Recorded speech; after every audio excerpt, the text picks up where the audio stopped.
I'm Shelley Blevins Stratton. And I'm Sean Blevins. We feel as though it would be unkind to present this video without a word of friendly warning. We are about to unfold rankings by the Scary Sibs, two corpses with a lot of time on their hands who like to watch scary movies. Yes, today's rankings are that of the classic Universal monster movies. I think it will thrill you. It may shock you. It might even horrify you. Yes, so if any of you feel as though you cannot watch, now is your chance. We've warned you.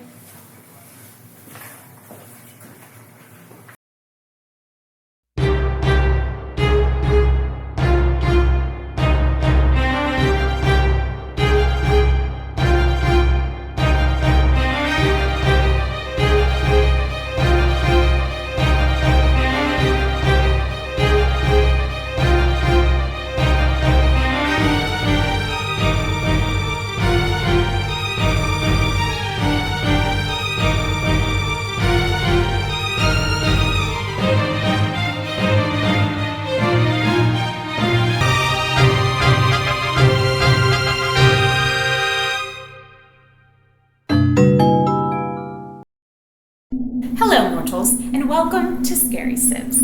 As you may have noticed, we are starting out a little bit differently today, as we are not laying on the floor. Brother and I, we were in our mortal bodies, but we were reanimated corpses. Well, last time, if you watched, we had an incident with the Crypt Keeper, and she really hates us. So, when she left the door open. When the door is left open in a tomb, the elements get in, and it ruined our bodies. So, with our bodies being rotted to the point of non-use, we've given up the ghost, quite literally. But we're still here to delight and entertain you. And if you couldn't tell by that thematically appropriate opening, today we will be discussing the best classic Universal monster movies. The impact of these films on popular culture simply cannot be understated. They really started so many of the trends that we still see today in modern horror. Yes, and I am even more excited about our special guest today. I know Brother and I have had our arguments at times, but he really came through on this one. You know him. You love him. Give it up for Count Dracoola. That is not Count Dracoola. Who is? Oh, this is Count Dracoola. Isn't he awesome? What's up, dudes? No, he isn't awesome. Why did you hire him? Well, Count Dracula charges quite a bit of money. Dracula's way cheaper. Oh, like way, bro. But I gave you enough for the real Dracula. What did you do with the rest of the money? Nothing. Frankenstein on ice? Seriously, brother? You spent my Dracula money on a ticket to see Frankenstein on ice? Dude. You're paying me back. I hope you know that. Well, I haven't any money, so, I don't care. Find some. Well, I guess since we did hire you, you can stay and help us, but we aren't tipping you or anything. Oh, seriously? Dudes, I was hoping you could slide some ducats my way. Well, maybe like $5. Some righteous bucks. So, what are we doing? Drinking monster smoothies? no, ranking monster movies. Oh, sick. I'm going to scream. Let's just get started for goodness sake. All right, number 10, The Phantom of the Opera. Henry Claudin has dedicated his entire life to the opera for 20 years as a committed violinist and an inspiring songwriter. When he finds himself fired, nearly kicked out of his apartment, his music stolen, and his face burned with acid, he has a complete breakdown, as one could understand. he takes to hiding in the shadows and sneaking around inside the opera house, doing everything he can to help his love interest, Christine, to boost her career. He will stop at nothing to achieve this, including acts such as drugging people, theft, and even murder. Out of all the Universal monster films we've viewed, this is the one that we liked the least, as it left a lot to be desired. The acting is magnificent, as is true of all of these movies. However, the actual story was somewhat dull, as not a lot happens except for drama centered around the opera itself. And the monster isn't much to write home about, as he's literally just a guy in a mask. All in all, as horror lovers, we found this film boring and hard to get through.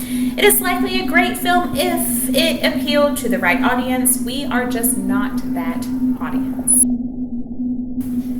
Number 9, Creature from the Black Lagoon. A team of scientists ventures into the depths of the Amazon rainforest to a place referred to by locals as the Black Lagoon, in search of the remains of a prehistoric amphibian. However, once they arrive, strange things begin to happen that seem to indicate that a member of this supposedly extinct species is very much alive and doesn't want to let them leave. You would think that being the last film made out of our list, that this would be the best developed. That is unfortunately not true. Somehow the effects in this film look worse than those that preceded it by 20 years. There's just something choppy and corny about the monster in this film that took away any type of fear that one could have. Now, don't get us wrong, this is an extremely creative film with a wildly original monster, and the costume for the time is impressive, but it simply isn't as memorable in our opinions as the other movies on this list. Number 8, Wolfman. This was the story of an heir to a wealthy family business who was spending time in the town that his dad lives in, trying to acclimate himself with his surroundings since he will one day be working and living there. The main character, Larry, is very immature and seems a bit spoiled with his new life.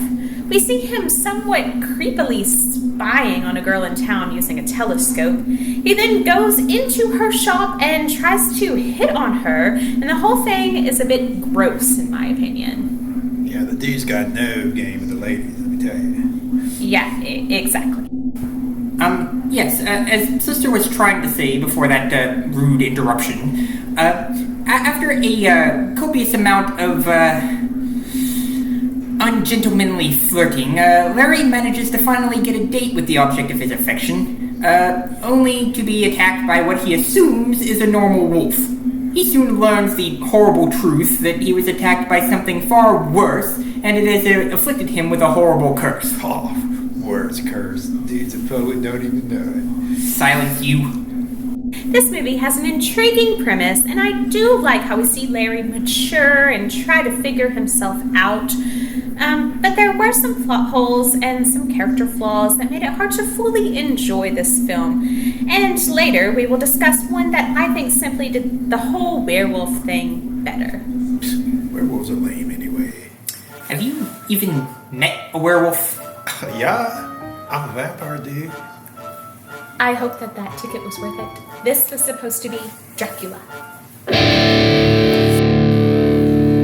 Number 7, Bride of Frankenstein. Picking up a few years after the original left off, this sequel follows Dr. Henry Frankenstein as he tries to rebuild his life following the harrowing events his monster caused. One day, he encounters one of his old colleagues who enlists the doctor to help him build a new monster, a bride for Frankenstein's monster, who himself may not be entirely dead after all.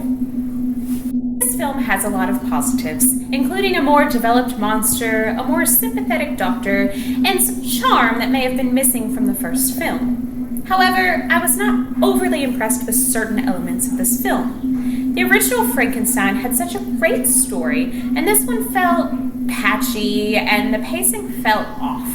The acting was good, but not as good as the original. Overall, I felt like this film was a bit silly, over the top, and honestly a bit unnecessary.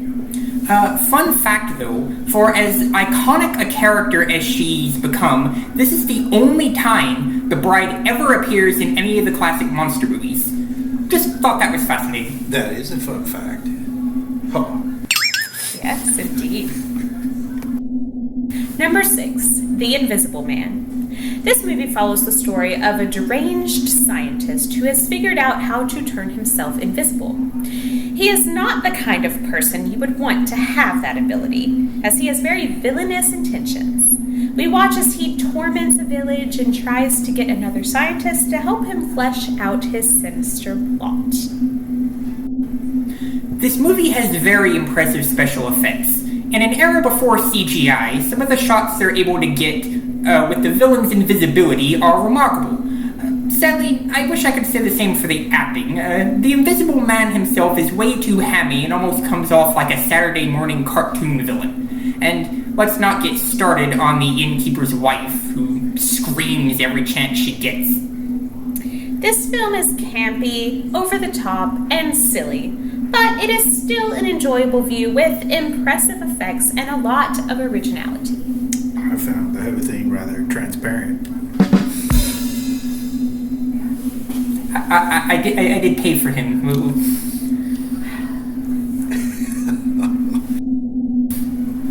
Coming in at number 5, we have Dracula. This film, based on the famous Bram Stoker novel, follows...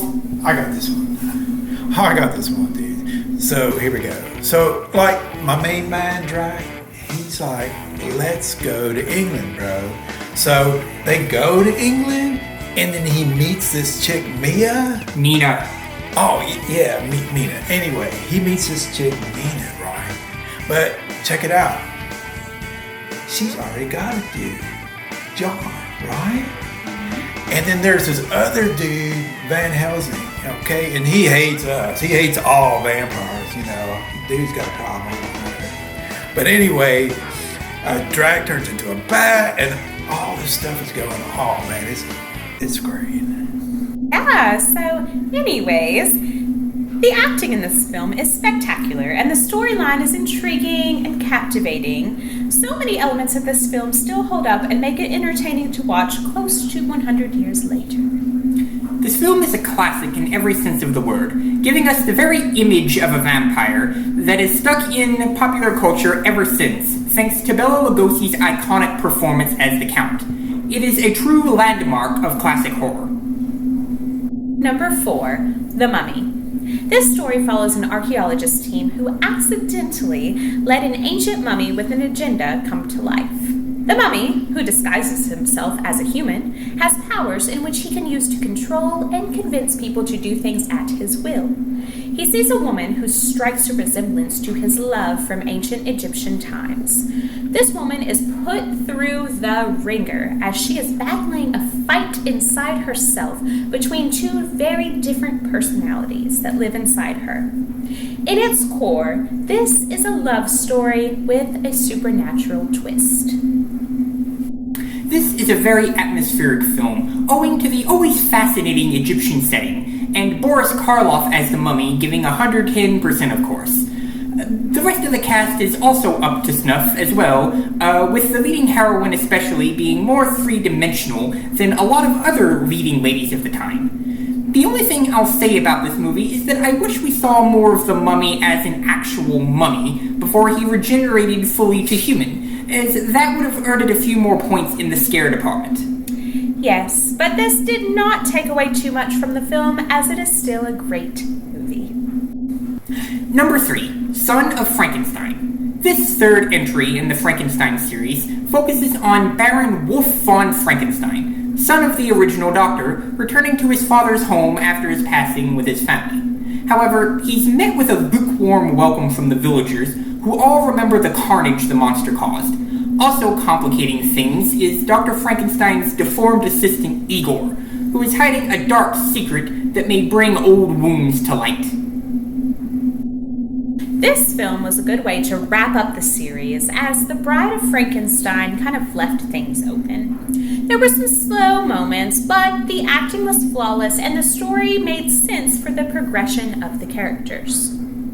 Well, all except for the monster himself, who, after receiving some character development in Bride, reverts back to a grunting, brutal killer in this movie.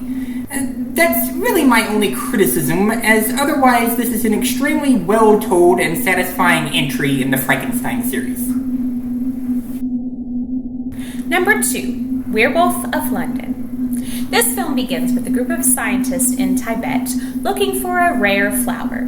One of the scientists, Dr. Glendon, finds the flower and brings it back home to London. Soon after his return home, Dr. Glendon is hosting a party and runs into a strange man who claims that they met before in Tibet.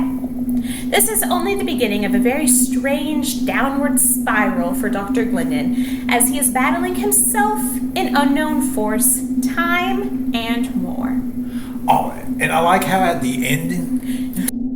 Do not spoil the ending! Dude, that was some serious force. What's the deal, Sibs? My apologies, but Sister and I despise spoilers. Anyways, I thought you believed that werewolves were lame. I still do, but it was a good movie, what can I say? I do as well, my obnoxious vampire friend. This movie, in my opinion, handles the concept of the werewolf much better than the more famous Wolfman, and presents a far more interesting and sympathetic protagonist, one you genuinely want to see find a way out of his predicament. I also like the fact that werewolves seem to retain a semblance of intelligence after the transformation, making the wolf more of an evil split personality. This was a great film, and I wish it had gotten more praise, as I think that it tackled a lot of the elements of werewolf films much better than we typically see in other films. Word. And coming in at number 1, we have the original Frankenstein. This early masterpiece follows Dr. Henry Frankenstein, a scientist obsessed with the idea of creating life. His latest experiment involves making a man out of various body parts stitched together. At first, it seems like a success, but then his creation turns out to be more monster than man, and puts the entire surrounding village at risk. This film gives and gives. It is truly almost flawless. The acting, plot, effects, and depth all lead to the perfect mix for a deservingly classic movie. And Frankenstein's monster is such a great monster. No, I tell you what, I partied with that dude, and let me tell you, the dude is no fun at a bonfire, let me tell you. Yes, quite. Anyway, out of an extremely satisfying series of classic movies from the early days of horror, this one was our favorite by a wide margin, and one I would personally gladly watch again and again. Well, there you have it. 10 classic monster movies ranked. Special thanks to our guest. Brother, could you show him out? Oh, thanks, dudes. It was radical. About my $5 though. Okay, here. You know what? Brother has wasted enough of my money. What's $5 more? Come now, I'll show you out this way. Is this where you dudes hang out all the time? Yes, it is. It's pretty cool. Really? No. Count.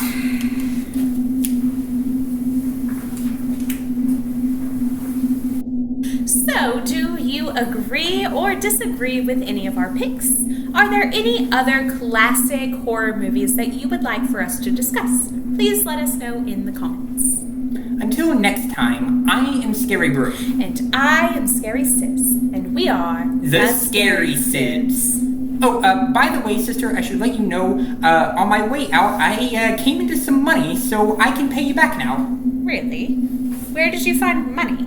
Well, let's just say I, took out a bit of a loan.